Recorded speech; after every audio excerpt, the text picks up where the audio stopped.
Bonjour à tous, mon nom est Benoît, bienvenue dans cette capsule sur le sabbat. C'est un sujet assez controversé, assez délicat. Je vais l'explorer en deux volets, donc il va y avoir deux capsules.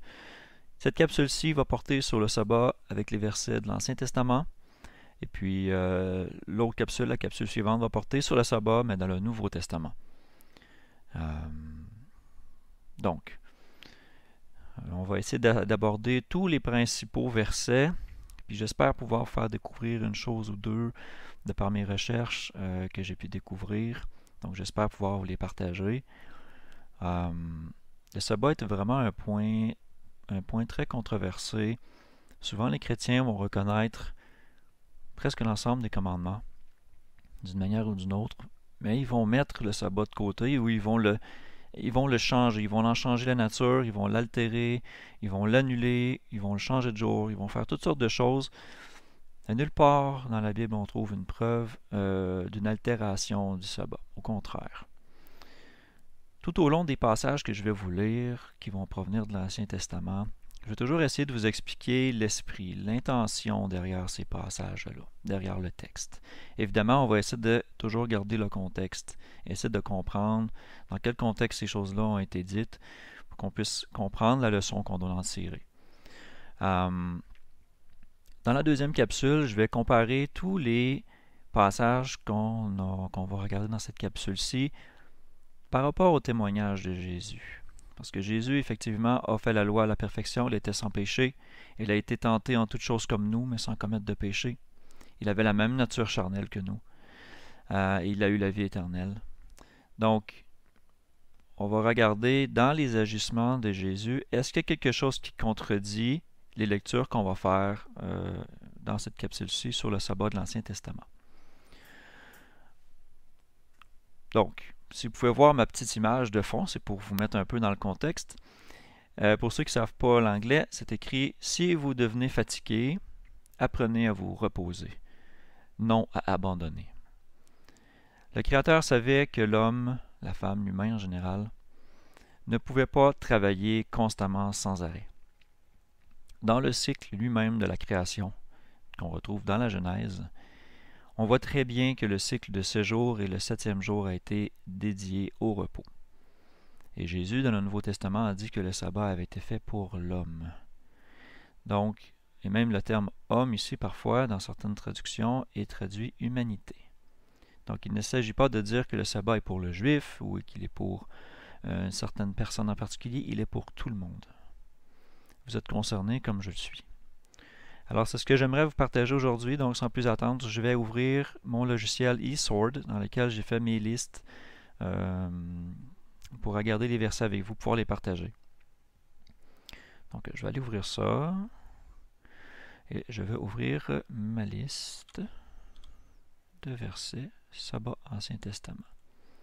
Une des premières choses que j'aimerais apporter à votre vision, regardez. Car la loi a été donnée par Moïse. La grâce et la vérité sont venues par Jésus le Christ. J'en parle tout de suite parce que gardez toujours ça à l'esprit. Au fur et à mesure qu'on va regarder les citations de l'Ancien Testament, il y a beaucoup d'articles qui vont évidemment faire rapport à la loi qui est venue par Moïse, la loi de Dieu donnée à Moïse pour le peuple d'Israël. Et puis, ici en Jean, c'est clair, on est dans l'Évangile du Nouveau Testament, il dit la loi a été donnée par Moïse, mais la grâce, c'est-à-dire la miséricorde, et la vérité sont venues par Jésus le Christ. Donc, il y a des choses que Jésus est venu révéler, qui est très utile à savoir pour bien comprendre, pour bien saisir l'importance du message de l'Ancien Testament. On va aller directement au commandement qu'on retrouve le plus évident, le texte qui a servi à établir les 10 commandements. Donc, je parle d'Exode 20. On va aller directement au commandement du sabbat. Souviens-toi du jour du repos pour le sanctifier. Tu travailleras 6 jours et tu feras toute ton œuvre, ou tout ton ouvrage, ou tout ton travail. Mais le 7e jour est le repos de l'Éternel ton Dieu. Tu ne feras aucune œuvre en ce jour-là. Ni toi, ni ton fils, ni ta fille, ni ton serviteur, ni ta servante, ni ton bétail, ni l'étranger qui est dans tes portes. Ici, j'aimerais apporter une distinction, une précision plutôt, pardon. Tu ne feras aucun travail en ce jour-là, ni toi, ni ton fils, ni ta fille. Et ici, on fait la différence de genre. Il aurait pu dire simplement ni vos enfants, mais il voulait être très précis. Donc, que ce soit les garçons, que ce soit les femmes, les filles, on est tous demandés de se reposer. Et ça touche aussi l'étranger qui séjourne dans le peuple d'Israël. Donc, il n'y aura qu'une seule loi. Et ça touche aussi la capsule Une loi pour tous, que vous allez pouvoir écouter si ça vous intéresse. Alors, je continue. Car l'Éternel a fait en 6 jours les cieux et la terre, la mer et tout ce qui est en eux. Il se reposait le 7e jour, et c'est pourquoi l'Éternel a béni le jour du repos et l'a sanctifié. Est-ce que nous, on peut rendre quelque chose saint? Je crois pas, non. Mais lui, Dieu, a sanctifié la 7e journée. Il l'a sanctifié. Et vous allez voir dans les textes un peu plus loin, il est aussi mentionné que c'est Dieu qui est saint, c'est lui qui sanctifie aussi, et que le sabbat est un signe de sanctification. C'est quelque chose de très important. Mais ici, on fait clairement allusion à la création. Regardez, l'Éternel a fait en 6 jours les cieux et la terre, la mer et tout ce qui est en eux, et il se reposait le 7e jour. Allons voir la référence de ça en Genèse. Genèse 2. Ainsi furent achevés les cieux et la terre et toute leur armée. Et Dieu eut achevé au 7e jour son œuvre qu'il avait faite, et il se reposa au 7e jour de toute son œuvre qu'il avait faite. Et Dieu bénit le 7e jour, et le sanctifia, parce qu'en ce jour-là, il se reposa de toute son œuvre, pour l'accomplissement de laquelle Dieu avait créé. Telles sont les origines des cieux et de la terre quand ils furent créés, lorsque l'Éternel Dieu fit la terre et les cieux. Donc, on peut voir l'origine, ça remonte à la création. Et c'est juste avant qu'il crée, qu'il complète. On dit souvent que toute la création a été créée en 7 jours. La réalité, c'est que tout a été créé en 6. Le 7e jour, il a sanctifié, mais c'est une œuvre. Il a consacré, il a sanctifié, il a mis à part. Parce que sanctifier veut dire mettre à part, consacrer veut dire le rendre spécial. Donc, il le réserve pour une utilité spéciale ce jour-là. Et il le donne au monde entier. Les autres traces qu'on trouve du sabbat, parce qu'on a souvent l'objection, je dirais, auquel je me suis souvent confronté, de la part des autres ou de la part de mes propres lectures, on peut voir souvent que le sabbat, c'est quelque chose qui est réaffirmé seulement à la loi, à Sinaï. Mais on a des clairs indices que bien avant, c'était connu. Bien sûr, c'était probablement dans la tradition orale, mais on a des indices dans le texte de la Bible qui nous dit que c'était connu, que ce cycle-là était connu. Je vais le voir en Genèse 7. Je m'en vais à 7.4. Ici, c'est Noé, Dieu qui parle à Noé. Il lui dit, « Toi et toute ta maison, vous entrez dans l'arche, et prends avec toi des animaux qui sont purs, 7 paires de chaque espèce, le mâle et la femelle, mais des bêtes qui ne sont pas pures, 2, le mâle et sa femelle. » Ici, déjà, j'aimerais ça que vous fassiez, je fais juste une petite parenthèse. Regardez, on parle déjà d'animaux purs ou impurs. On est en Genèse 7, alors que la loi, en tant que telle, et le concept d'animaux purs et impurs n'était pas encore posé. Bien sûr, si vous faites vos recherches, celui qui aurait écrit le livre de Genèse, c'est Moïse.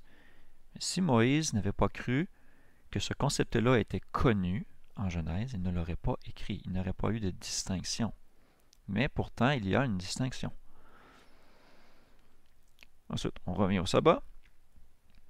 Ici, vous voyez, Dieu dit à Noé, « Dans 7 jours, je ferai pleuvoir sur la terre pendant 40 jours et 40 nuits, et j'exterminerai de dessus la terre tous les êtres que j'ai faits. » Ici, il y a une notion d'une semaine. Dans 7 jours. On a vraiment la notion de semaine. Et le sabbat ramène à ça, à la notion de semaine. 7 jours. La symbolique 7, on la retrouve un peu partout dans les Écritures. On la voit aussi en Genèse 7.10. « Et il arriva au bout des 7 jours que les eaux du déluge furent sur la terre. » Encore un peu plus loin, en Genèse 8.10. « Il attendit encore 7 autres jours, puis il lâcha de nouveau la colombe hors de l'arche. » 8.12. « Il attendit encore 7 autres jours, puis il lâcha la colombe, mais elle ne retourna plus à lui. » Donc vous voyez ici qu'il y a un cycle qui était connu de 7 jours. On continue, on s'en va en Genèse 29. On est encore bien avant la loi. On est dans l'histoire de Jacob qui veut servir Laban pour avoir une femme, pour avoir la permission de la marier, bien sûr, qui est Rachel. Ici, on voit pour la première fois une conception qu'un jour est une année. Regardez ici, ça dit « Jacob servit donc 7 ans pour Rachel. Ils ne lui semblèrent que quelques jours parce qu'il l'aimait. » On a l'indice un peu plus loin, à 29-27. « Achève la semaine de celle-ci, et nous te donnerons aussi l'autre, pour le service que tu feras encore chez moi 7 autres années. » Donc, on fait la relation entre une semaine et 7 autres années. Et Jacob fit ainsi, il acheva la semaine de celle-ci, puis Laban lui donna pour femme Rachel, sa fille. Donc, encore là, on a ici, dans 29-30, regardez, il l'a servi chez Laban encore 7 autres années. Pourtant, on parle d'une semaine. Achève la semaine de celle-ci. Intéressant comme concept. On a plus loin, on a un peu le même principe quand on parle, par exemple, de prophétie, on parle d'un certain nombre de jours. Ces jours-là sont transposés en années. On peut voir ce principe-là qui est repris avec Jacob ici.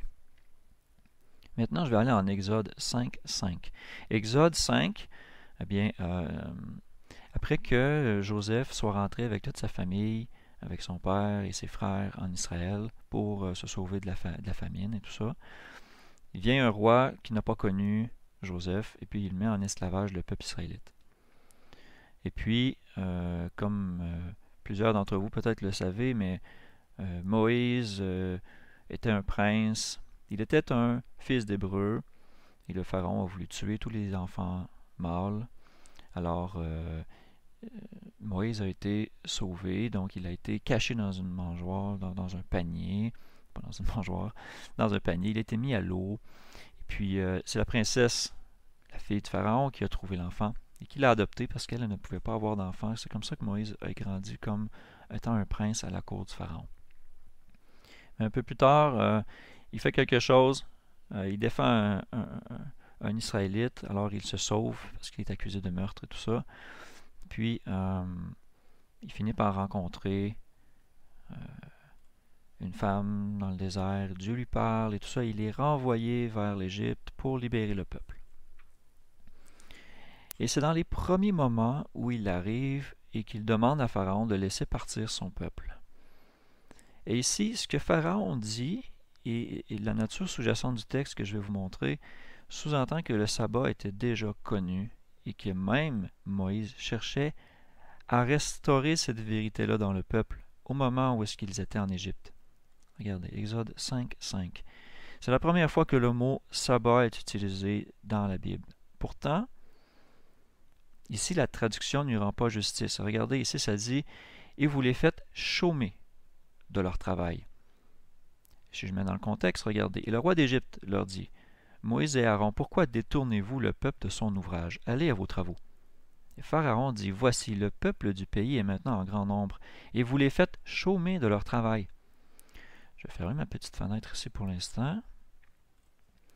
Je vais aller dans la concordance. 5:5. Voici, le peuple de Saint sont nombreux, et vous les faites se reposer de leur ouvrage, de leur fardeau. Regardez le terme ici. Shabbat. Donc, on peut conclure de façon implicite que Moïse cherchait à leur faire le sabbat, à se reposer, à cesser de leur ouvrage. Et le terme ici est assez parlant, Shabbat. D'accord? Shabbat qui veut dire cesser.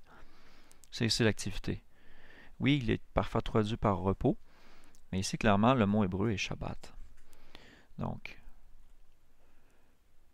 on est bien avant la loi, bien avant que toutes ces choses-là soient nécessairement commandées, dirait-on. Pourtant, il semble que c'était bien connu. C'était bien connu. Alors, je vais aller retrouver ma référence. OK. Le prochain endroit dans la Bible où on parle du sabbat est évidemment Exode 16. Exode 16 est l'épisode au désert où les Israélites sont menés dans le désert après avoir quitté l'Égypte. Et puis, ils sont en route vers le mont Sinaï. Ils ne sont pas encore là. Mais déjà, Dieu leur montre que le sabbat est important. Il leur fait tomber un pain, qu'on appelle la manne, un pain du ciel. Il y en a tous les jours, et les gens doivent en ramasser tous les jours. Et le 6e jour de la semaine, il dit « Ramassez-en une double portion ». Ici, ça dit « Et le 6e jour, ils recueillirent du pain au double, 2 homères ». Des homères, c'est une certaine quantité de produits secs, pour chacun. Et tous les principaux de l'assemblée vinrent le rapporter à Moïse. Et il leur dit, c'est ce que l'Éternel a dit, demain est le repos, le sabbat consacré à l'Éternel. Faites cuire ce que vous avez à cuire et faites bouillir ce que vous avez à bouillir, et serrez tout le surplus pour le garder jusqu'au matin. Ils le serrèrent donc jusqu'au matin comme Moïse l'avait commandé. Il ne sentit pas mauvais, et il n'eut pas de verre. Si on lit un peu plus haut dans le contexte, on peut voir qu'ils ont voulu en garder pendant une journée, puis ça s'est infecté. C'est devenu rance et c'était plus bon. Mais le 6e jour, ils pouvaient le garder et ce n'était pas rance. Ça se conservait jusqu'au 7e jour. Le but était que les gens se reposent véritablement le 7e jour. Alors la notion ici est de dire que le 6e jour est le jour de la préparation. On va le voir dans le Nouveau Testament, ce terme-là est utilisé, le jour de la préparation. Donc on se prépare au sabbat, c'est-à-dire que si on a des choses à faire cuire, à faire bouillir et tout ça, on en fait un peu en surplus. On profite de l'abondance que Dieu nous donne le 6e jour pour en garder pour le lendemain, qui est le sabbat. Donc, alors Moïse dit, mangez-le aujourd'hui, car c'est aujourd'hui le sabbat de l'Éternel. Aujourd'hui, vous n'en trouverez pas dans les champs. Pendant 6 jours, vous le recueillerez, mais au 7e jour, qui est le sabbat, il n'en aura point. Mais le 7e jour, quand même, quelques-uns du peuple sortirent pour en recueillir, mais ils n'en trouvèrent pas, évidemment. Alors Dieu dit à Moïse, « Jusqu'à quand refuserez-vous de garder mes commandements et mes lois? » Ici, on n'est pas encore à Sinaï. Et pourtant, le sabbat semblait être connu. Il dit, « Jusqu'à quand refuserez-vous de garder mes commandements et mes lois? Considérez que l'Éternel vous a donné le sabbat. Il vous l'a donné. C'est pourquoi il vous donne au 6e jour du pain pour 2 jours, que chacun demeure à sa place et que personne ne sorte de son lieu le 7e jour. » Et le peuple se reposa donc le 7e jour. Ici, il y a une notion très importante qui est souvent mentionnée dans, on va dire, dans les prescriptions du sabbat. Le 6e jour, la préparation. Donc, préparer les choses pour le sabbat le lendemain. Il y a une intention derrière ça. L'intention, c'est de nous libérer des tâches mondaines le 7e jour.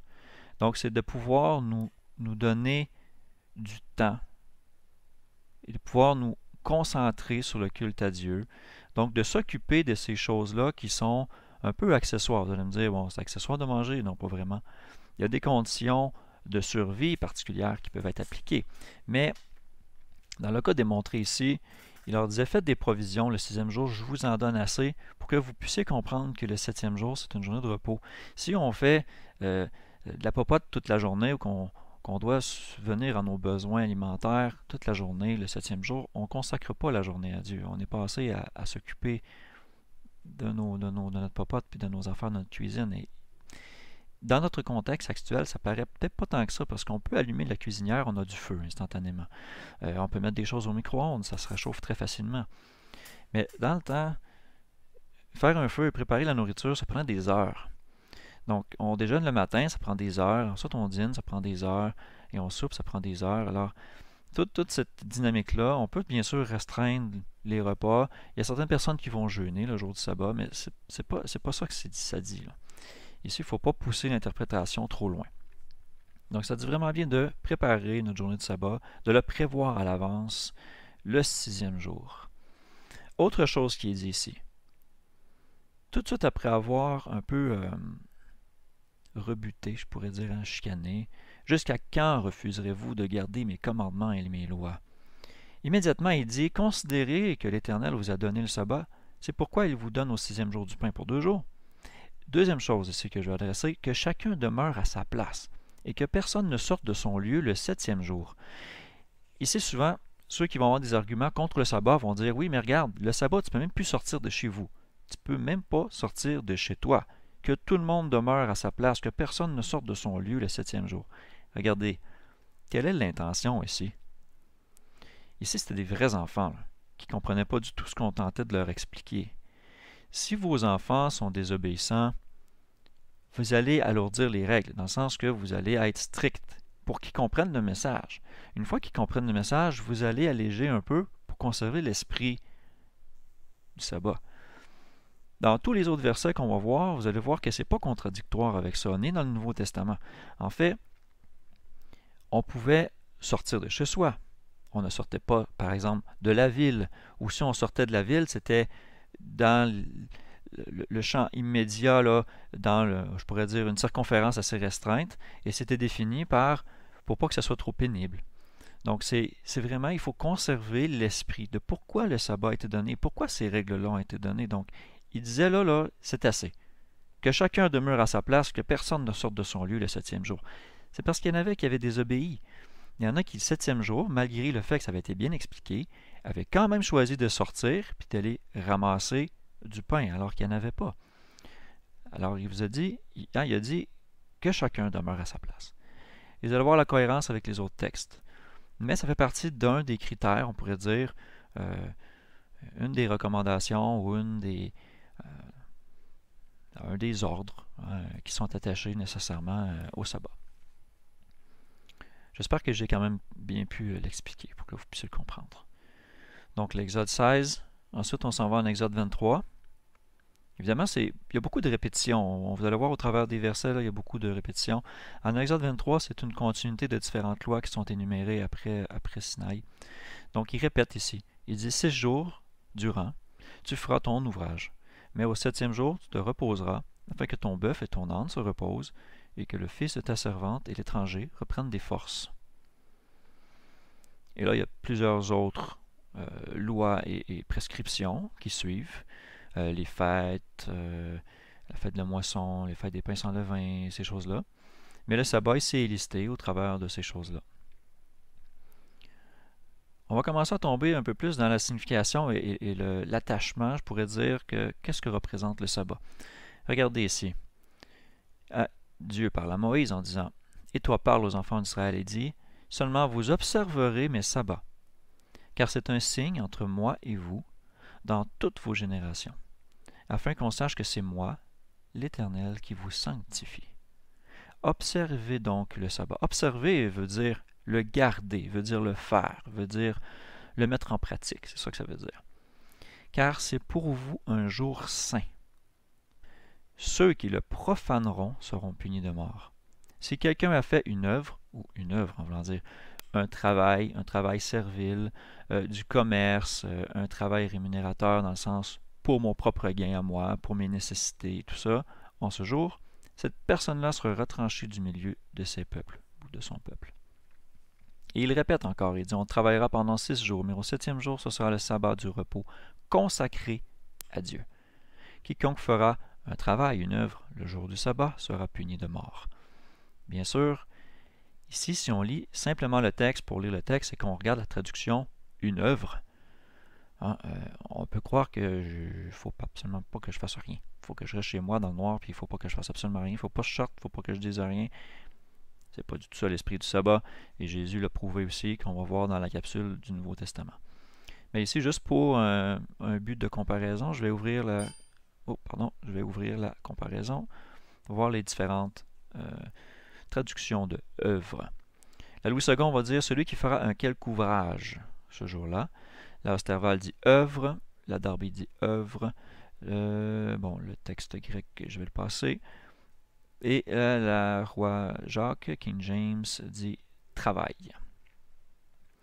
Donc, évidemment, si on va voir le terme qui est déterminé ici, travail, œuvre, travail, abstraction, concrètement, propriété, labeur, commerce, industrie, occupation, fabrication. Bon. Donc, on peut très bien voir que ce sont des choses qui sont une nécessité dans notre vie humaine, charnelle, sur cette terre. Mais Dieu nous demande de mettre un jour à part pour le culte spécifiquement. Pour prendre une journée pour apprendre à le connaître. Et ici, c'est clair qu'il dit c'est un signe entre moi et vous, au travers de toutes vos générations, afin qu'on sache que c'est moi, l'Éternel, qui vous sanctifie. Ici, si on transpose, on substitue le terme éternel par Jésus, alors on dit seulement, vous observerez mes sabbats, car c'est un signe entre moi et vous dans toutes vos générations, afin qu'on sache que c'est moi, Jésus, qui vous sanctifie. Intéressant, n'est-ce pas? Observez donc ce sabbat, car c'est pour vous un jour saint. Est-ce que Jésus a fait le sabbat? Avec assurance, oui. Vous allez le voir dans les écrits du Nouveau Testament qu'on va regarder dans l'autre capsule. Et ici on dit ainsi, les enfants d'Israël observeront le sabbat pour célébrer le sabbat dans toute la génération comme une alliance perpétuelle.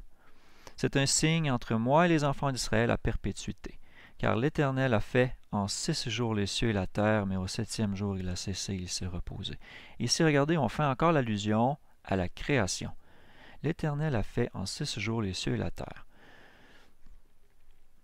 De sanctifier le sabbat, c'est aussi de le reconnaître comme créateur. C'est un signe de distinction, un signe de loyauté, un signe de fidélité. Comme quoi, on reconnaît que c'est lui qui a tout créé, que nous sommes ses enfants. C'est un signe distinctif, afin que les autres puissent voir que par notre loyauté, notre obéissance, nous sommes sanctifiés par sa présence. C'est un jour qui est saint, et c'est lui qui nous sanctifie, afin que tout le monde sache que c'est Dieu qui nous sanctifie. C'est quelque chose d'intéressant. Ici, souvent, on va justifier que c'était pas quelque chose éternellement, que c'était un jour, que c'est supposé finir et tout ça. On va regarder la définition de perpétuel ou à perpétuité. Ici, je vais regarder les termes.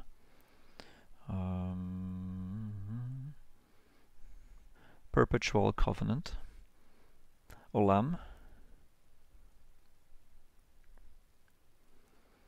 Ceux qui connaissent l'anglais peuvent lire. Évidemment, la concordance de Strong, parfois, va vouloir dire beaucoup de choses, parce que les mots sont polysémitiques, c'est-à-dire qu'ils veulent dire plusieurs choses à la fois. Donc, c'est sûr qu'il faut toujours tenir compte du contexte. Donc, c'est quand même intéressant quand on regarde. Ici, on parle de concealed. Concealed, ça veut dire caché.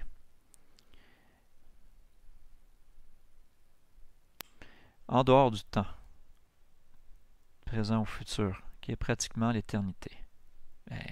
Ok. Toujours des temps anciens, une continuité éternelle, everlasting, éternel, lasting, long time, une longue période perpétuelle de tous les temps, du commencement des temps sans fin.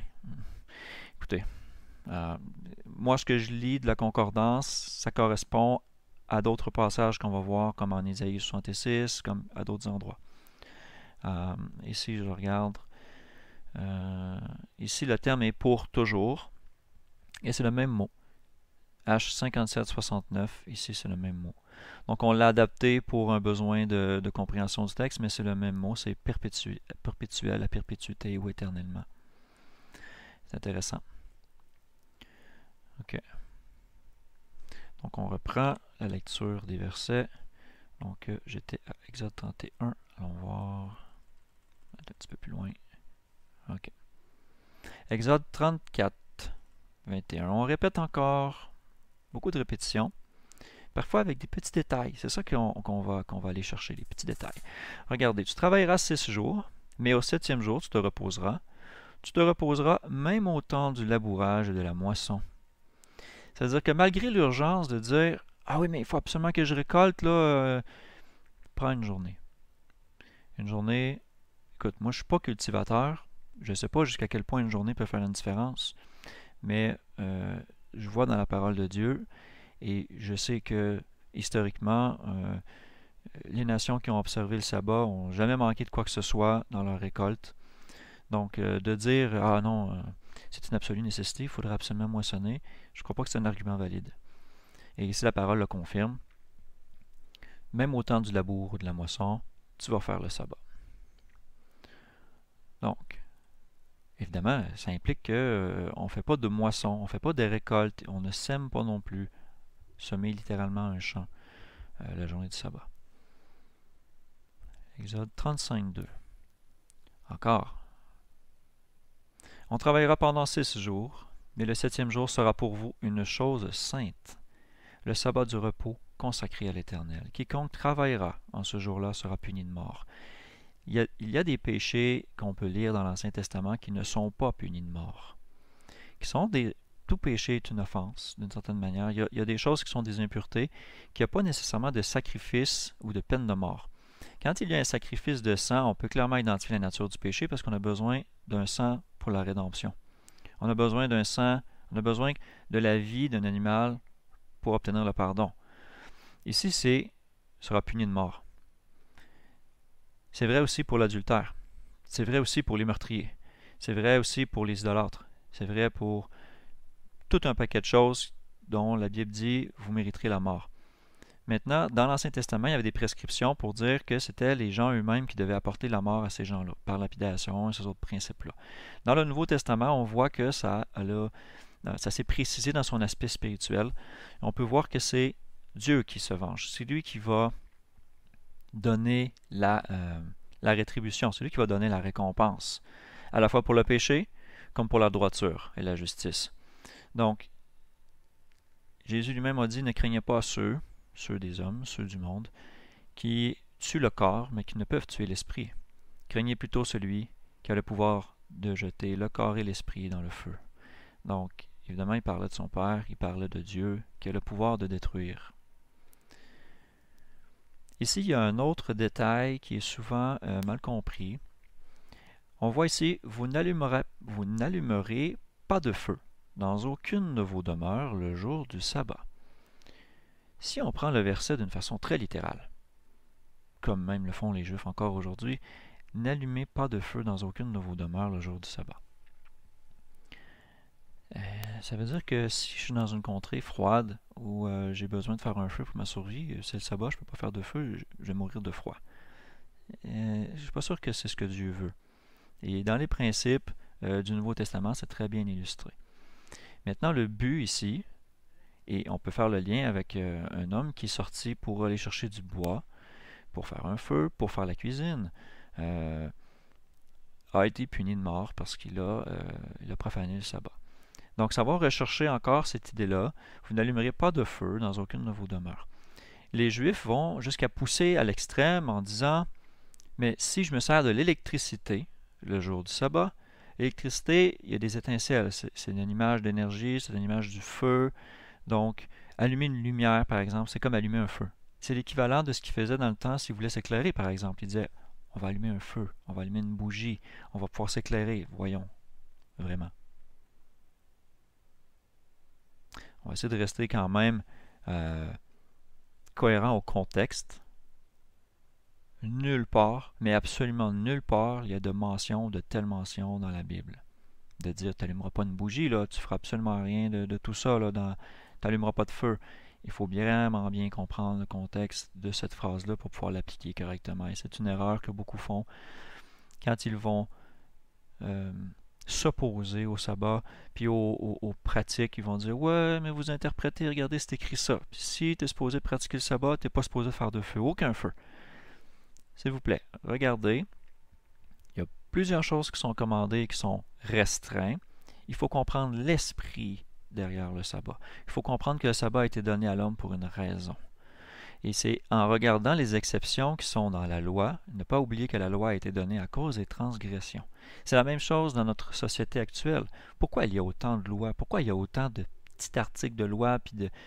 C'est très complexe, c'est tout ça parce qu'il y a des gens mal intentionnés qui vont toujours chercher à contourner les lois afin de faire ce qui leur plaise, ce qui est mal. Donc on va ajouter des lois, on va ajouter des articles de loi. Bon, parfois il y a des lois qui sont injustes, je suis d'accord, il y a des lois qui sont justes, mais très souvent, la raison d'être des lois, c'est à cause que les gens font quelque chose de mal, alors on veut diriger, on veut encadrer, on veut interdire ces choses-là qui sont mal afin de guider plus ou moins les gens vers des choses qui sont meilleures. Donc le fait de dire vous n'allumerez pas de feu, ça sert une intention. Il faut que ça aille rejoindre l'esprit du sabbat pour bien la comprendre. Sinon, on impose des règles tout à fait hors contexte et qui vont vraiment apporter une nuance de fardeau, une nuance de problématique qui n'est pas en harmonie avec l'esprit du sabbat. Bon, je continue. Lévitique 19. Que chacun révère ou honore sa mère et son père. Ici, on fait allusion au 5e commandement. Et observez mes sabbats. Je suis l'Éternel, votre Dieu. Ici encore, on répète, on est en Lévitique. Et ici, le Lévitique 19 est un des chapitres qui fait le lien avec l'amour de Dieu et l'amour du prochain. On voit toutes les, on va dire, les ordonnances qui définissent qu'est-ce que doit être l'amour envers son prochain. Et ici, que chacun honore son père et sa mère et observez mes sabbats, je suis l'Éternel, votre Dieu. Ne faites pas d'idolâtrie. Ensuite, on parle de sacrifice. On parle de profaner ce qui est consacré à l'Éternel, les choses saintes et tout ça. On parle que si on moissonne le champ, on ne ramassera pas tout ce qu'il y a autour, on va l'abandonner aux pauvres et à l'étranger. Donc, on va pas être avaricieux dans notre récolte, on va plutôt avoir l'esprit généreux. On va prendre notre abondante récolte et on va la partager avec ceux qui en ont besoin. Lévitique 19-18 dit « Vous aimerez votre prochain comme vous-même ». Ici, on va un peu plus loin à Lévitique 19-30. Ça répète encore « Vous observerez mes sabbats et vous révérerez mon sanctuaire. Je suis l'Éternel ». Intéressant ici le terme « révérer mon sanctuaire ». Est-ce qu'on parle du temple? Ceux qui sont un peu informés de ces choses-là et qui sont chrétiens, vous allez comprendre que, évidemment, l'image du temple charnel qui était dans l'Ancien Testament était un ombre, était une tentative d'expliquer des réalités spirituelles. Dans le Nouveau Testament, le temple, le sanctuaire, l'endroit où Dieu habite, n'est pas dans un endroit fait de main d'homme. Il a été habité dans son Fils, et maintenant, par son Fils Jésus, il habite en nous. L'Esprit de Christ habite en nous. Donc, vous observerez mes sabbats, et vous révérerez mon sanctuaire. Deux choses, mais qui sont liées. Le fait d'honorer son sanctuaire, c'est le fait d'ouvrir une connexion avec Dieu, c'est le fait de mettre à part la journée qui est réservée à Dieu, c'est de le reconnaître comme Créateur. C'est super important. Vous observerez mes sabbats. On continue. Lévitique 23, qui est le chapitre sur les fêtes, la définition des fêtes bibliques, des fêtes de Dieu, et c'est bien dit ici. Regardez, parle aux enfants d'Israël et dis-leur, les fêtes de l'Éternel, que vous publierez comme des saintes convocations, ce sont là mes fêtes. Ici encore, d'une façon intéressante, si on substitue le terme éternel par Jésus, eh bien ça dit, parle aux enfants d'Israël et dis-leur, les fêtes de Jésus, que vous publierez comme des saintes convocations, ce sont là mes fêtes. Tout de suite, qu'est-ce qu'on liste dans les fêtes? On travaillera 6 jours, mais le 7e jour est le sabbat, le jour du repos. Il y aura une sainte convocation, vous ne ferez aucune œuvre ou aucun travail. C'est le sabbat de l'Éternel dans toutes vos demeures. Et ensuite on parle, voici les fêtes de Dieu, les saintes convocations que vous publierez à leur temps fixé.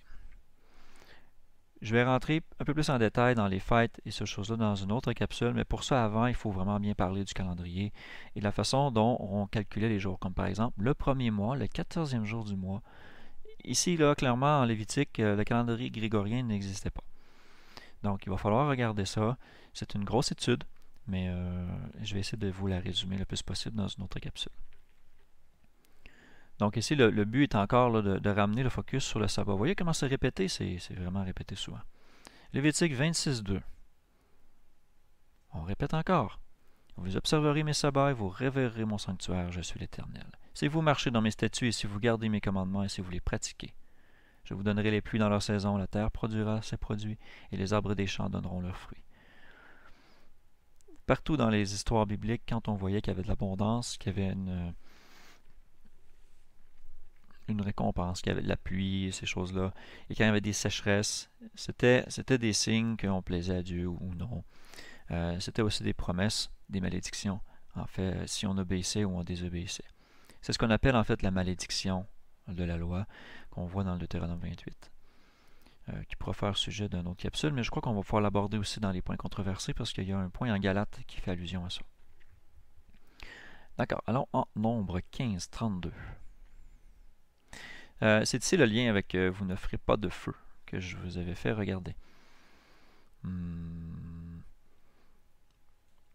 Ici, évidemment, on touche le sujet d'une loi pour tous en Nombre 15, 29 à 31. Et tout de suite ici, on dit « Or, les enfants d'Israël étant au désert, trouvèrent un homme qui ramassait du bois le jour du sabbat. On ne sait pas pourquoi il ramassait du bois, mais c'est un genre de récolte. Je peux supposer qu'il ne mourrait pas de froid. Si on peut regarder le contexte ici, la façon dont il avait des bêtes, la façon dont il se nourrissait, tout ça, la façon dont il vivait dans les tentes, il n'y avait pas d'hiver là, à moins 30 degrés Celsius, d'accord? Donc, et ceux qui le trouvèrent ramassant du bois l'amenèrent à Moïse et à Aaron et à toute l'assemblée. Et ils le mirent en prison, car ce qu'on devait faire, car ce qu'on devait lui faire, pardon, n'avait pas été déclaré. Alors l'Éternel dit à Moïse, cet homme sera puni de mort, que toute l'assemblée le lapide hors du camp. Toute l'assemblée le fit donc sortir du camp et le lapida et il mourut, comme l'Éternel l'avait commandé à Moïse. C'étaient des leçons qui leur ont été enseignées et qui est aussi pour notre instruction. C'est que Dieu réserve la mort à ceux qui veulent profaner ces choses saintes. Et le sabbat étant quelque chose de saint, dans un sincère repentir et dans un esprit d'obéissance et un esprit qui est inspiré par Dieu, on est appelé à faire le sabbat en tant qu'enfant de Dieu. Deutéronome 5, c'est une répétition des 10 commandements. Donc, on va répéter, on dit « Observe le jour du repos pour le sanctifier, comme l'Éternel ton Dieu te l'a commandé. Tu travailleras 6 jours et tu feras tout ton ouvrage, ton œuvre.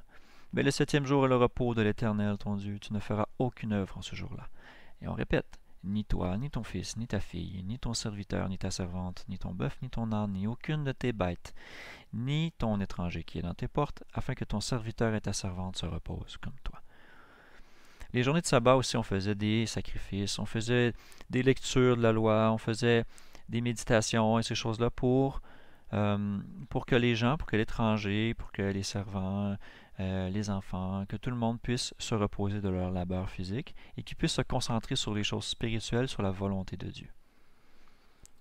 Est-ce que cette notion-là est disparue aujourd'hui? Je ne crois pas. Moi, je crois qu'elle est toujours d'actualité et encore plus. On a encore plus besoin de ça, compte tenu de ce qui se passe dans le monde. On a encore plus besoin d'un lien solide avec Dieu et le sabbat est là pour renforcer ce lien. Alors un peu plus loin, on va aller en 2 Rois 4, 23. Ici, il y a une allusion au sabbat et à la nouvelle lune. C'est intéressant parce que si on regarde bien le contexte, c'est une femme qui a un fils qui s'est blessé. Et puis, sa mère veut aller voir un homme de Dieu, veut aller voir un prophète, pour voir, évidemment, pour que l'homme de Dieu le guérisse. Et le mari, en incrédulité, un peu lui demande, mais pourquoi tu vas vers lui aujourd'hui? On peut supposer que c'était une journée de travail, parce qu'on peut regarder ici, on parle de moisson. Donc, pourquoi vas-tu vers lui aujourd'hui? Ce n'est pas la nouvelle lune, ni le sabbat. Mais elle répondit, tout va bien, ou tout va bien aller. Donc ici, on peut voir de façon implicite que les hommes de Dieu étaient consultés les journées de nouvelle lune et les journées de sabbat. Mais que parce que c'était un jour de travail, l'homme se disait, oui, mais le prophète aussi, il est occupé, c'est une journée de travail.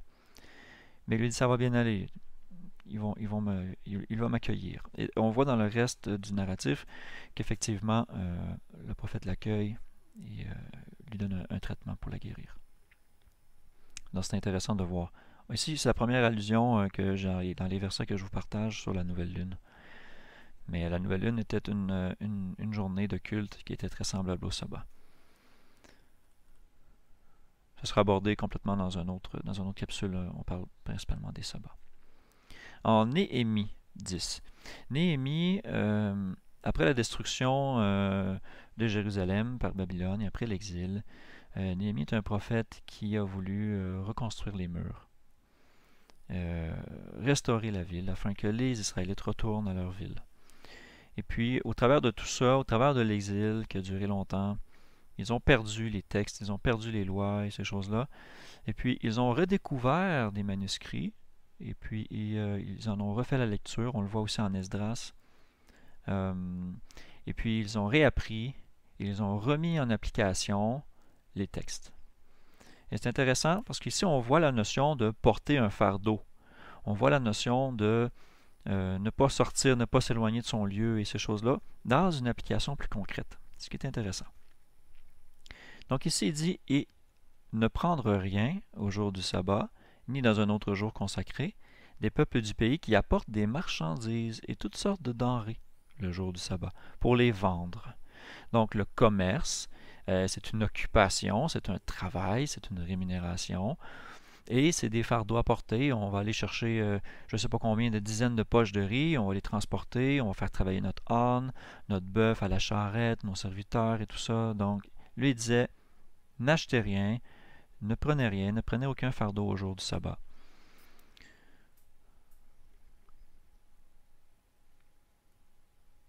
OK. Néhémie 13, 15. On reste dans le même contexte un peu. Dans ces jours-là, je vis en Juda des gens qui foulaient au pressoir le jour du sabbat. Fouler au pressoir, c'est ceux qui faisaient du vin, par exemple, là, qui écrasaient les raisins avec leurs pieds et tout ça. Et d'autres qui apportaient des gerbes de blé, par exemple, et qui les chargeaient sur des ânes, ainsi que du vin, des raisins, des figues et toutes sortes de fardeaux. Ah, ici intéressant, on voit qu'est-ce que, dans la définition biblique, un fardeau. Et les apportaient à Jérusalem le jour du sabbat. Alors Néhémie dit, je leur fis des remontrances le jour où ils vendaient leurs denrées. Ici, le narratif est intéressant. Je continue. Et dans la ville, il y avait des Tyriens qui apportaient du poisson et toutes sortes de marchandises, et ils les vendaient aux enfants de Juda à Jérusalem le jour du sabbat. Je censurai donc les principaux de Juda et leur dis, quel mal faites-vous de profaner ainsi le jour du sabbat? Je vais un petit peu plus loin. Vos pères n'ont-ils pas fait de même? Et n'est-ce pas pour cela que notre Dieu fit venir tout ce mal sur nous et sur cette ville? Et vous augmentez l'ardeur de la colère de l'Éternel contre Israël en profanant le sabbat. C'est pourquoi dès que le soleil s'était retiré des portes de Jérusalem, avant le sabbat, par mon commandement, on fermait les portes. Je commandai aussi qu'on ne les ouvrît point jusqu'après le sabbat. Et je fis tenir quelques-uns de mes gens aux portes, afin qu'il n'entrât aucune charge le jour du sabbat. Et les marchands, et ceux qui vendaient toutes sortes de marchandises, passèrent la nuit, une fois ou deux, hors de Jérusalem. Alors je leur fis des remontrances et leur dis, pourquoi passez-vous la nuit devant la muraille?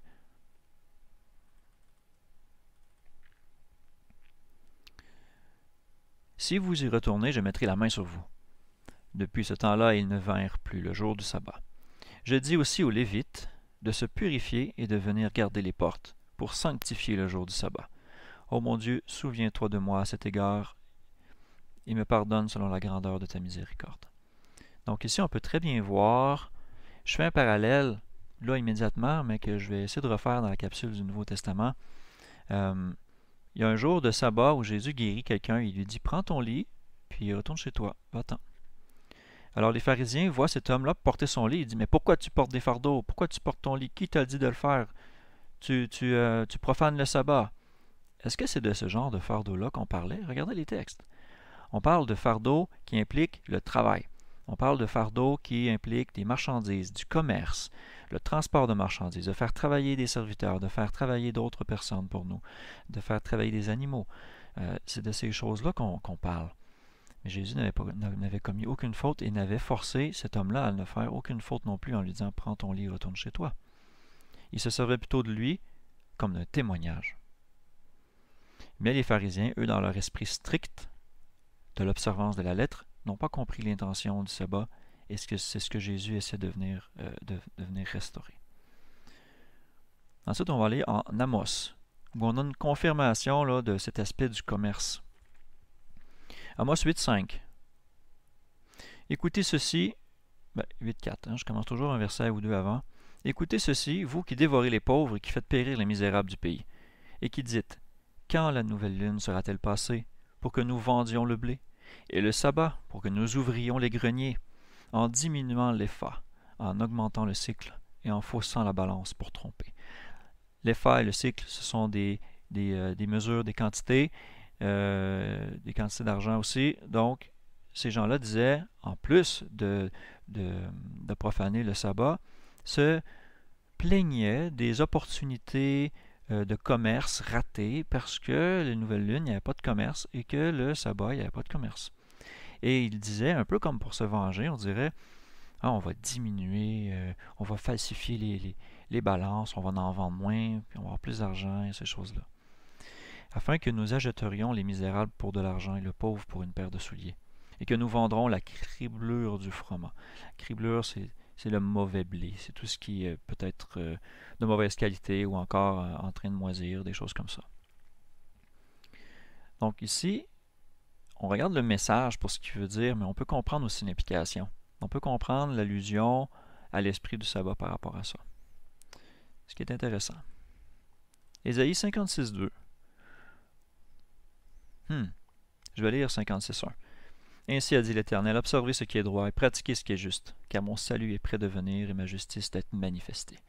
Heureux l'homme qui fait ces choses, et le fils des hommes qui s'y attache, gardant le sabbat pour ne pas le profaner, et gardant ses mains de faire aucun mal. Et que le fils de l'étranger, qui s'attache à l'Éternel, ne dise pas, l'Éternel me sépare de son peuple. Que l'eunuque ne dise pas, voici, je suis un arbre sec. C'est une métaphore pour parler de quelqu'un qui n'a plus la capacité de se reproduire, qui n'est plus fertile. Je suis un arbre sec. Car ainsi a dit l'Éternel, pour les eunuques, qui garderont mes sabbats, qui choisiront ce qui m'est agréable et s'attacheront à mon alliance, je leur donnerai une place dans ma maison et dans mes murs, et un nom meilleur que celui de fils et de filles. Je leur donnerai un nom éternel qui ne sera pas retranché. Et les enfants de l'étranger, qui se seront joints à l'Éternel pour le servir, pour aimer le nom de l'Éternel et pour être ses serviteurs, tous ceux qui garderont le sabbat pour ne pas le profaner et qui s'attacheront à mon alliance, regardez la promesse, je les amènerai sur ma montagne sainte. Je les réjouirai dans ma maison de prière. Leurs holocaustes et leurs sacrifices seront agréés sur mon autel, car ma maison sera appelée une maison de prière pour tous les peuples. Wow! Donc la loi et le sabbat étaient aussi pour les fils d'étrangers, pour tous ceux qui souhaitaient s'attacher. Et dès qu'on s'attache à Dieu, qu'on s'attache à Jésus, le sabbat est le signe de l'alliance.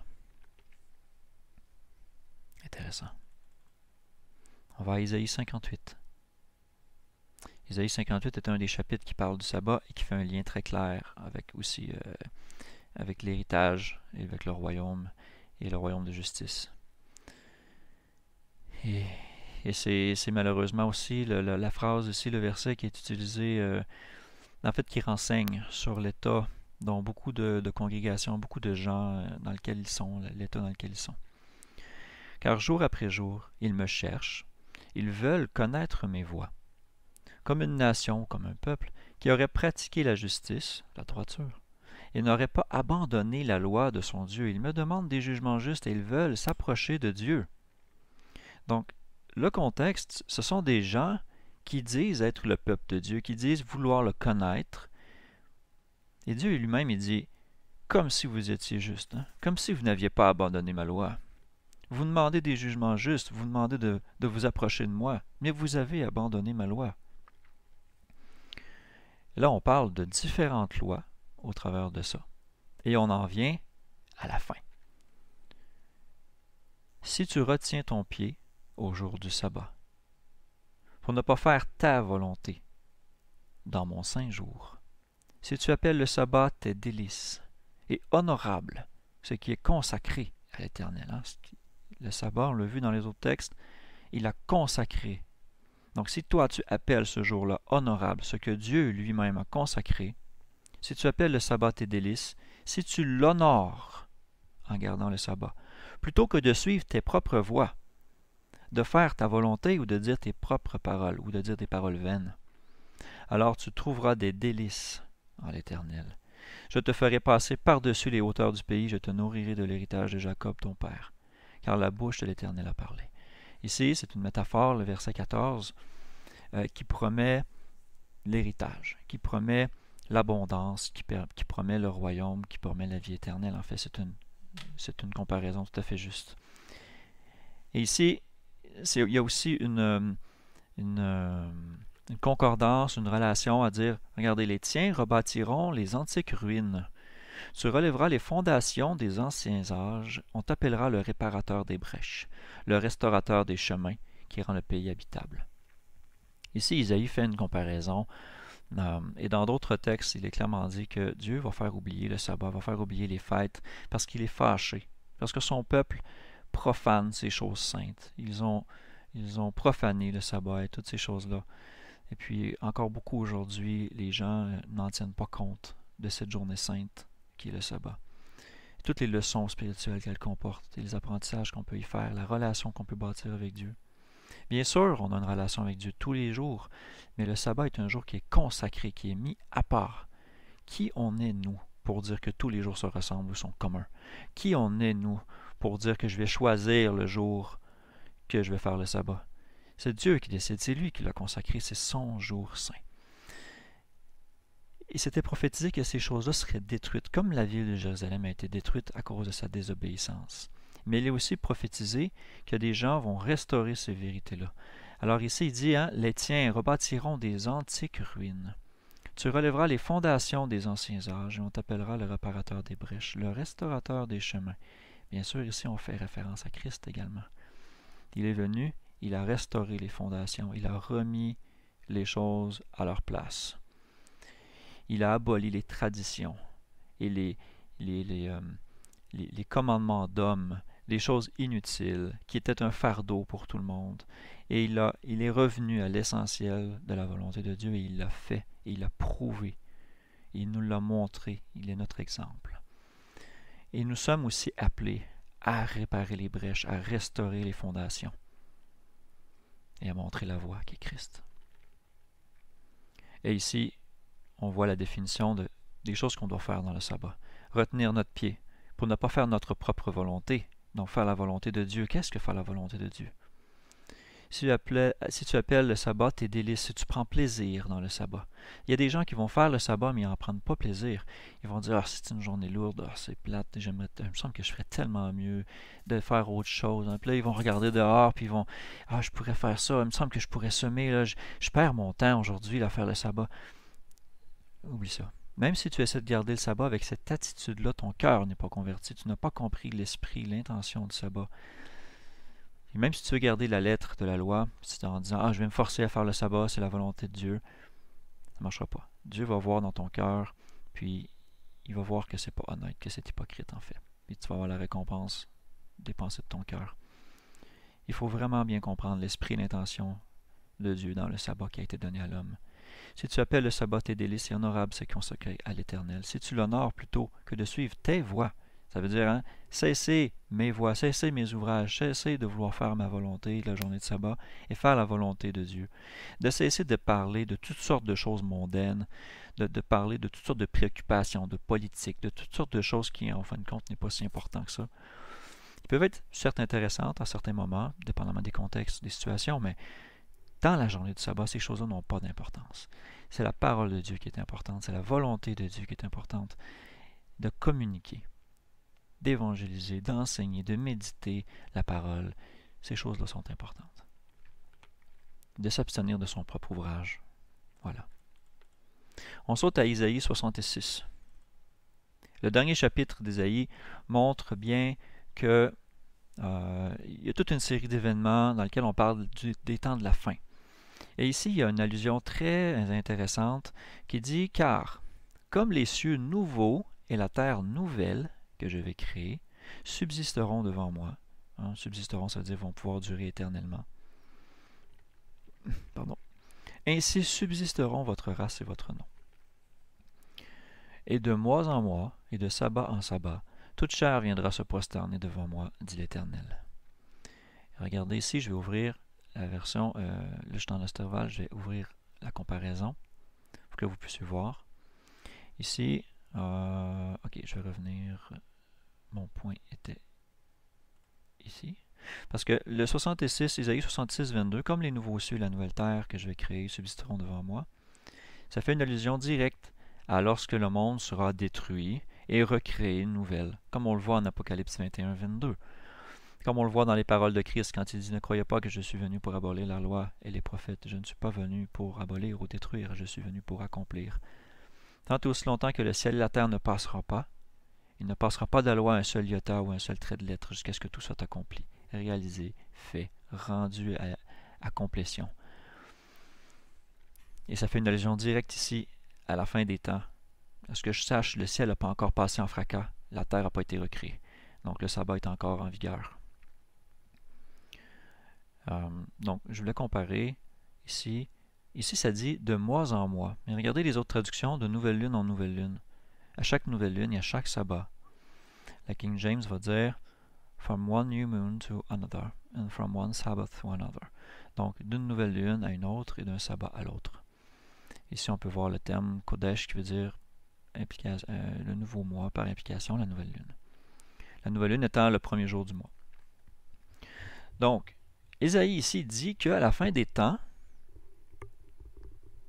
toute chair va venir se prosterner devant Dieu à chaque nouvelle lune et à chaque sabbat. Est-ce que c'est quelque chose qui est réservé seulement pour la fin des temps? Nous aussi, on n'aurait pas besoin de le faire. Non. Ceux qui vont avoir le privilège de suivre Christ et de connaître la présence du Père au ciel auront eu le privilège de le suivre, vont avoir eu le courage, la persévérance de le suivre ici dans leur vie. Le royaume, il commence d'abord en nous. Ensuite, il va être manifesté à la venue de Christ, à la résurrection à la fin. C'est un verset qui est très parlant. Pour peu qu'on ne cherche pas à le justifier en essayant de trouver un raisonnement comme quoi c'était seulement pour les Israélites ou un truc comme ça. J'ai vu différentes interprétations, aussi de la part d'autres frères. Si vous doutez que la loi et le sabbat et tout ça, c'était pour tout le monde, je vous invite à regarder la capsule Une loi pour tous. C'est plus qu'évident, vous allez voir. Donc, on reprend. Qu'est-ce qu'il y a d'autre comme point, comme restriction, comme prescription, comme révélation en rapport avec le sabbat?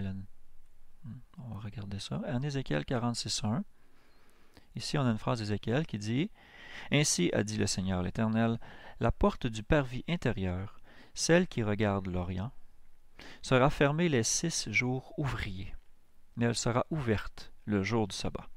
Elle sera aussi ouverte le jour de la nouvelle lune. » Là, ici, on voit qu'il y a des sacrifices qui sont faits aussi au jour de la nouvelle lune. Il y a des sacrifices qui sont faits pour les sabbats.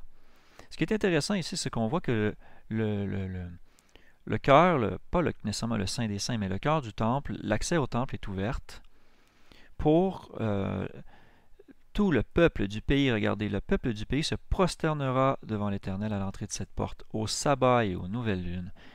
Donc, c'est vraiment des jours de culte. Et si le temple charnel représentait l'aspect charnel un peu de ce que notre corps maintenant représente, nous sommes le temple du Saint-Esprit dans lequel l'Esprit vient habiter.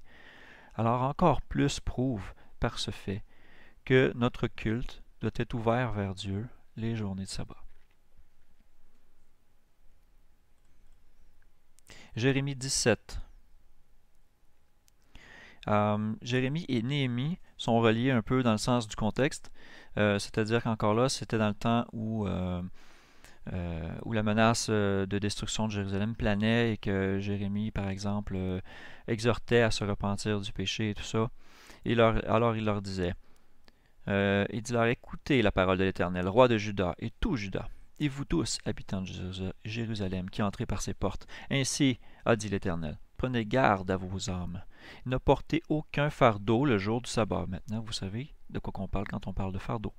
Et n'en faites pas passer par les portes de Jérusalem. Ça fait du sens avec ce qu'on a vu de Néhémie 10, 13. 10 et 13. Ne transportez hors de vos maisons aucun fardeau le jour du sabbat, et ne faites aucune œuvre, bien sûr aucun travail, mais sanctifiez le jour du sabbat comme je l'ai commandé à vos pères. Et cependant, ils n'ont pas écouté. Ils n'ont pas incliné l'oreille, mais ils ont raidi leur cou pour ne pas écouter et ne pas recevoir instruction. Mais si vous m'écoutez attentivement, dit l'Éternel, pour ne faire passer aucun fardeau par les portes de cette ville le jour du sabbat, et pour sanctifier le jour du sabbat en ne faisant aucun travail ce jour-là. Quelle est la promesse? Qu'est-ce que Dieu promet si on obéit au sabbat? On va voir. Alors les rois et les princes, assis sur le trône de David, entreront par les portes de cette ville, montés sur des chars et sur des chevaux, eux et leurs princes, les hommes de Juda, les habitants de Jérusalem, et cette ville sera habitée pour toujours ou à toujours. On viendra des villes et des environs de Jérusalem, du pays de Benjamin et des Pays-Bas, pour apporter des actions de grâce à la maison de l'Éternel. Donc, de sanctifier le sabbat, de le mettre à part. Il y avait une promesse, c'est que Jérusalem soit éternelle. Nous savons que la nouvelle Jérusalem qui vient du ciel, nous allons honorer le sabbat et la nouvelle lune. Pensez-vous avoir droit d'aller dans cette cité si vous ne comprenez pas par l'esprit la signification du sabbat, si vous ne le vivez pas? J'ai de la difficulté à le croire. Regardez maintenant l'avertissement si on continue à profaner le sabbat. Mais si vous ne m'écoutez pas pour sanctifier le jour du sabbat, et pour ne porter aucun fardeau, et n'en faire passer par les portes de Jérusalem le jour du sabbat, je mettrai le feu à ses portes. Il consumera les palais de Jérusalem et ne sera point éteint. En voulant dire, d'une manière métaphorique, que la ville sera détruite et qu'elle restera tout autant aussi longtemps que vous allez profaner le sabbat. Ouais. OK. Je continue. Lamentation. Évidemment, ça c'est la lamentation de Jérémie, c'est après l'exil, une fois que la ville a été détruite à cause de la désobéissance justement du peuple. Et j'aimerais aussi ajouter le fait, je crois qu'on en parle ici en lamentation.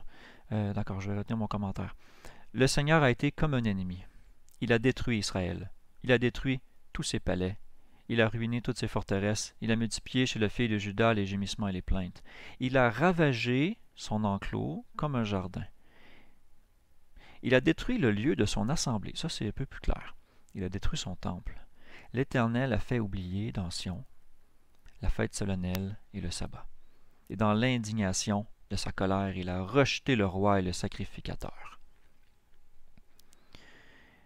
Dieu lui-même a détruit son temple charnel à cause que les gens profanaient le sabbat. Si le chrétien est le temple dans lequel l'Esprit de Dieu habite, ne croyez-vous pas que Dieu a le pouvoir de détruire aussi ce temple s'il profane le sabbat? C'est ma réflexion que je pose à vous. Et ici, c'est spécifique, hein? Il a fait oublier ou il a détruit. Il a fait oublier la fête solennelle ou les fêtes et les sabbats. Il y a plusieurs types de traductions aussi. Vous pourrez les regarder dans votre traduction. La Louis II va dire les fêtes et les sabbats. Les fêtes et le sabbat. Ouais. Mais on voit que ça implique tout. Là. Ça implique tout, toutes les fêtes et le sabbat en général. On va aller en Ézéchiel 20. Il y en a beaucoup de matière, je sais, je comprends. Vous pouvez faire des pauses et revenir à cette séquence-ci un peu plus tard. Je continue, Ézéchiel 20, 10, pardon. Je les fis donc sortir du pays d'Égypte et je les amenai au désert. Intéressant, là on fait allusion directement, Ézéchiel cite ce qui s'est passé dans l'histoire des Israélites, ils sont sortis d'Égypte, ce qui représente en fait chez les chrétiens la sortie du monde, la sortie du péché. Et je les amenai au désert. Je leur donnai mes statuts et leur fis connaître mes lois, que l'homme doit accomplir afin de vivre par elles. Je leur donnai aussi mes sabbats, pour servir de signe entre moi et eux, afin qu'ils connussent ou qu'ils sachent que je suis l'Éternel qui les sanctifie. Et regardez qu'est-ce qui s'est passé ici. Mais ceux de la maison d'Israël se révoltèrent contre moi dans le désert. Ils ne marchèrent pas selon mes statuts et rejetèrent mes lois. On l'a vu en Exode 16, on l'a vu en nombre dans les autres textes qu'on a vus un peu avant. Que l'homme doit accomplir afin de vivre par elle. Et ils profanèrent indignement mes sabbats. C'est pourquoi je songeais à répandre sur eux ma fureur au désert pour les anéantir. Néanmoins j'ai agi pour l'amour en mon nom, de mon nom, afin qu'ils ne fût point profanés aux yeux des nations en présence desquelles je les avais fait sortir d'Égypte. C'est assez parlant, je trouve. Ézéchiel 20, 20. Sanctifiez mes sabbats, afin qu'ils servent de signe entre moi et vous, et que vous connaissiez que je suis l'Éternel, votre Dieu. Hein? On vient de le lire, je le relis là.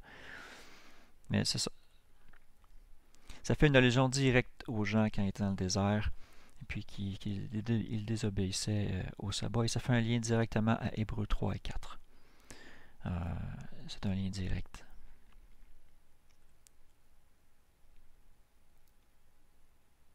Ézéchiel 22. Ici, on parle des mauvaises choses. Ézéchiel va rebuter un peu, il va faire des remontrances à ceux qui font mal. Ah, il va citer différentes choses. Chez toi, l'on méprise père et mère. Chez toi, on use de violence envers l'étranger. Chez toi, on opprime l'orphelin et la veuve. Tu méprises mes choses saintes et tu profanes mes sabbats. Chez toi se trouvent des calomniateurs pour répandre le sang. Chez toi, on mange sur les montagnes, c'est-à-dire qu'on fait de l'idolâtrie. On sacrifie ailleurs que dans le temple de Dieu, à d'autres dieux. C'est ce que ça veut dire, on mange sur les montagnes. Chez toi, l'on commet des atrocités. Chez toi, on découvre la nudité d'un père. Ça, c'est décrit dans les règles sur la fornication, l'inceste. Chez toi, l'on humilie la femme à l'époque de sa souillure. Ça, c'est grave aussi, c'est-à-dire que l'allusion à l'époque de sa souillure, ça parle de la semaine des menstruations de la femme. Donc, on l'humilie. C'est quelque chose d'encore plus frappant. Et on peut lire toutes les autres choses qui ont rapport avec ça, mais regardez, toutes ces mauvaises choses-là sont mises à égal avec profaner le sabbat. Donc, si vous portez de l'intérêt, c'est-à-dire à dire, ah non, c'est sûr qu'il ne faut pas mépriser son père et sa mère.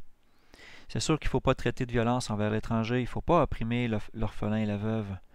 Il ne faut pas répandre des calomnies, c'est-à-dire répandre des rumeurs et dire des mauvaises choses sur les autres dans le but de répandre le sang.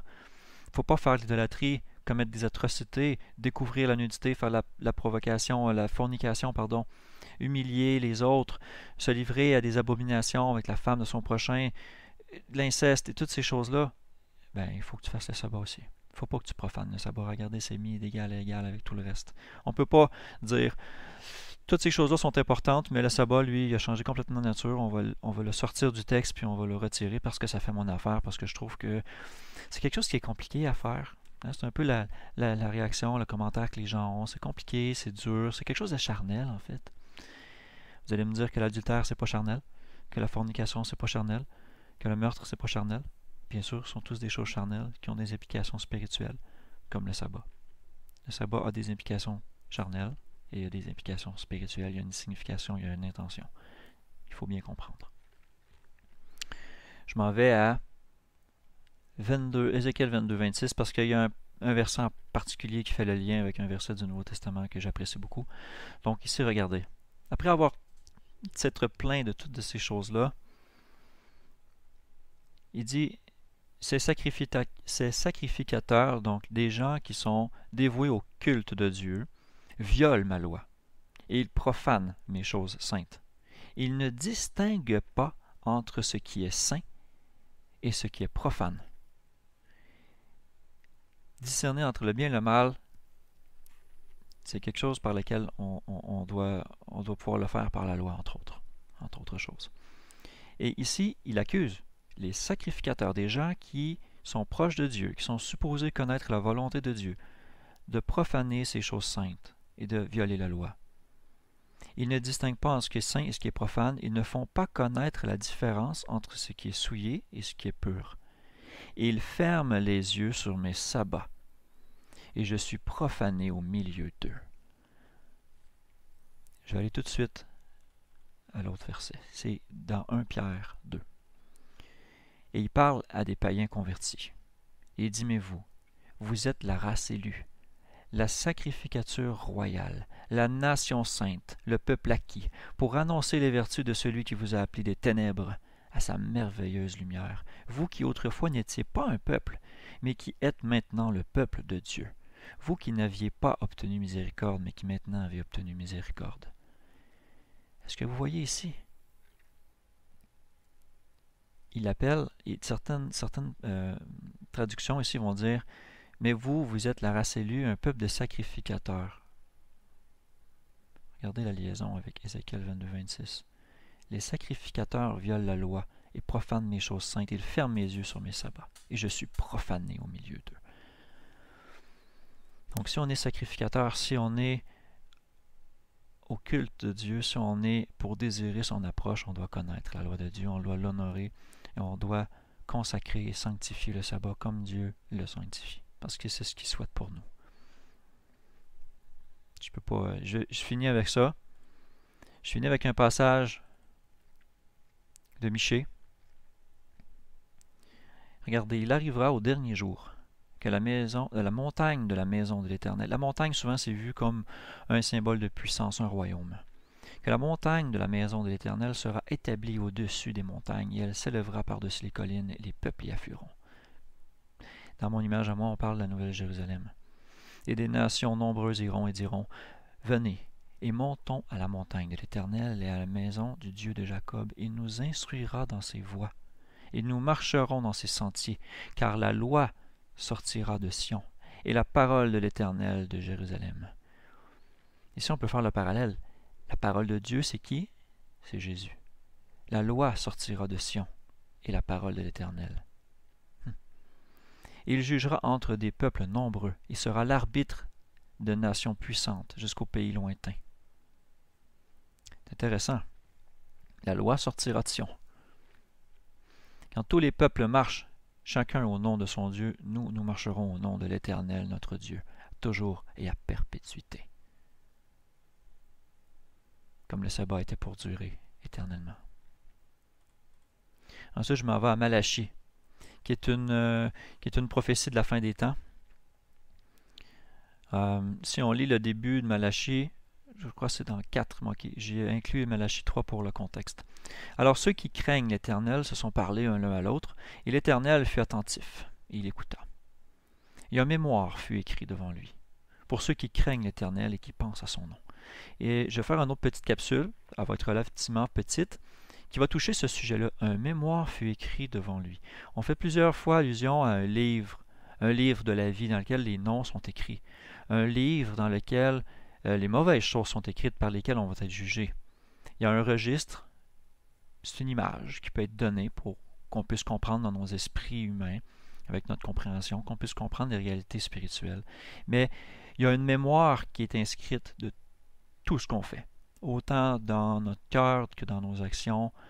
Et chaque personne a un livre à son nom où est écrit un chapitre dans ce livre-là. Alors ici, la promesse est qu'il y a un mémoire qui a été écrit devant lui pour ceux qui craignent l'Éternel et qui pensent à son nom. Et là, Dieu déclare, « Ils seront à moi, dit l'Éternel des armées, au jour que je prépare. Ils seront ma propriété, et je les épargnerai, comme un homme épargne son fils qui le sert. » Wow! Les fils de Dieu. Si on sert Dieu, il nous épargnera comme un homme épargne son fils qui le sert.